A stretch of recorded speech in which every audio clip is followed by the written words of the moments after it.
We're going to go through in this show. Patent Office has recently increased fees across the board for various prosecution items. There are some that are going to be super interesting to you guys. For example, non-docx filing. So the docx word format, they're going to create an incentive for you to actually file with docx starting on January 1st. So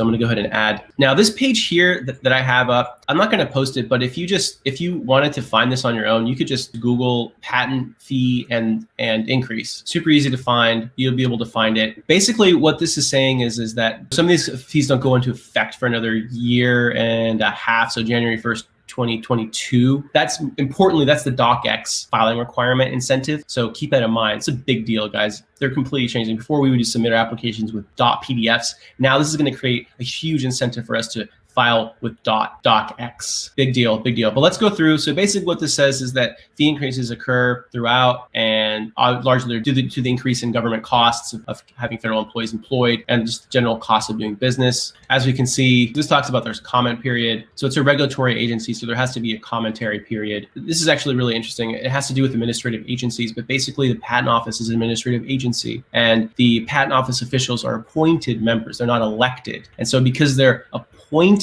everything that they do, the regulations they put out have to go through a comment period, right? If they were elected, there wouldn't need to be a comment period. So I just wanted to point that out, kind of an interesting administrative agency point. There's a notice period, and essentially what the Patent Office has done is it has increased fees generally across the board. So as I say, it's approximately a 5% increase to most fees. And overall, it's an approximately 2% annual increase. And again, it's, as they say, it's to keep up with inflation and it's for them to keep up their strategic goals, long-term goals. Yeah, and again, it's about cost recovery for certain services. And then they also present new fees. These are the fees that I discussed before. So the docx filing requirement. Again, they're trying to create an incentive because by forcing filers to file with docx, it makes their processing easier on their back end. I want to just talk about like some of the key fees. Some of them stood out to me that really affect my practice, our practice. Well, surcharge is actually fairly significant, I think. So they're actually increasing the surcharge. Let's say you're a large entity. Remember, we've done content on the show on maintenance fees. So maintenance fees are due at 3.5 years, 7.5 years, and 11.5 years after issuance. So like if you miss 7.5 year mark. If you miss a 3.5 year mark, it's okay. You can still file your maintenance fee. However, this is the thing. You have to pay a surcharge. So you can pay it 6 months late. So you can pay it. Let's say you missed the 3.5 year mark. The Patent Office is going to send a notice saying, hey, don't forget about your maintenance fee. You have to pay it. And you have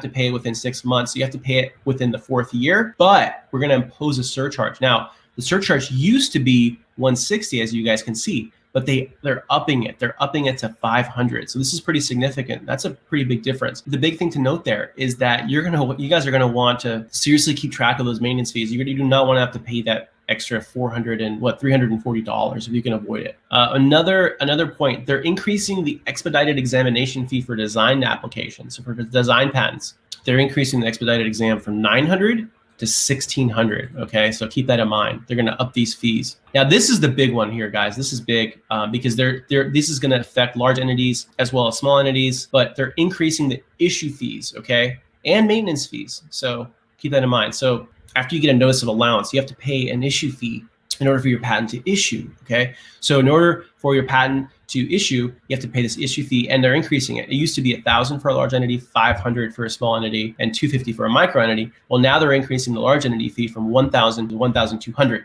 So the small entity fee is also going to be increased from $500 to $600. So big deal, guys. I'm not going to talk about reissues, but if you do a reissue, they're also increasing the reissue issue fee. Again, they're increasing the maintenance fee at the 3.5 year stage, 7.5 year stage, and 11.5 year stage. So the 3.5 year stage used to be $1,600 or $800 for small entities. They're increasing it to $2,000. So now it's $1,000 for a small entity. So to keep your patent alive, you have to pay $1,000 at the 3.5 year mark.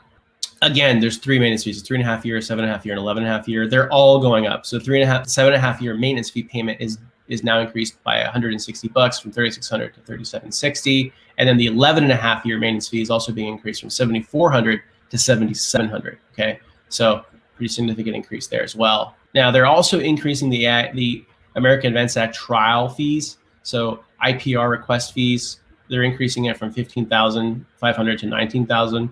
As you can see, they're basically increasing the trial fees pretty significantly. Again, the post-grant review proceedings, they're increasing them by 4,000. They're going to basically increase the filing costs for EIA-related trials. The one big thing that I want to talk about now that's super interesting and is going to affect all practitioners is this surcharge that they're going to apply. If you're used to filing with PDF, that's personally what we do in our practice presently. They're going to create an incentive for you to not do that anymore. So they want us all to file docx files, okay? So the docx file is going to be for the spec, the claims, abstracts, and it's going to be required. And again, the reason why they're applying a surcharge is because they're trying to create an incentive, right? So if you have to pay another $400 to file by PDF, you're not going to want to do that, right? You're going to want to file docx. That way you can save the $400. Now, why are they doing it? Well, they say it's because it increases their efficiency, right? It increases their efficiency and accuracy in the examination process. I guess that's because there's an OCR component that's involved in trying to process a PDF. And so they're able to sidestep that